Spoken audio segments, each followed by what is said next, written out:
Oh yeah! C'est vendredi, c'est le 15 décembre, ce soir c'est le week-end pour les écoliers, et nous allons répondre à plusieurs questions. Plusieurs, ouais c'est comme ça, c'est la classe.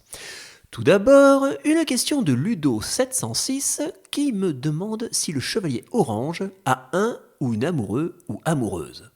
Bah enfin, mais bien entendu qu'il a une amoureuse, voyons. C'est Monium, la fameuse silencieuse. Eh oui. À présent, une question de Elias, qui se pose à peu près la même question que Elisa. Attention, c'est une question fort importante. Le chevalier orange est-il marié et va-t-il se marier avec Monium? Ah ah. Alors là, je dirais que je ne sais pas. Je ne me suis pas encore vraiment posé la question. Ça fait partie des petits détails que je vous laisse imaginer à votre guise. Peut-être qu'ils sont déjà mariés ou fiancés, je ne sais pas. La seule chose dont je suis sûr, c'est qu'ils sont très amoureux l'un de l'autre.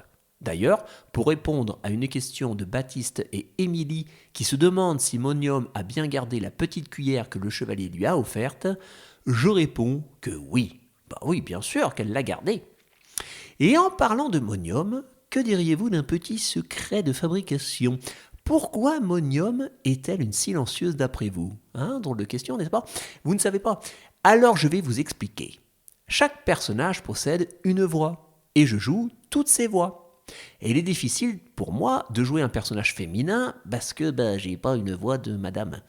Pour m'aider, j'emploie donc une astuce ultra connue qui consiste à monter la vitesse des voix, ce qui les rend plus aigus, mais avec une drôle de tonalité. C'est pour ça que tous les personnages féminins ont soit une drôle de voix, avec une tendance à crier un peu, comme ces cotines, soit une voix de personnage bien particulier, souvent des vieilles dames, ou alors des lutines, ou des fées. Et seulement là, pour Monium, il me fallait une voix un peu sérieuse, et puis des dialogues sérieux quand même. Et alors à interpréter, moi je m'y voyais pas du tout. Donc il a fallu faire preuve d'imagination pour raconter une rencontre amoureuse, mais sans dialogue.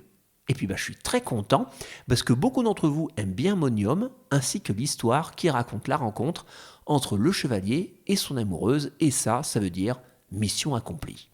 Voilà, c'est tout pour aujourd'hui, à demain pour de nouveaux petits secrets.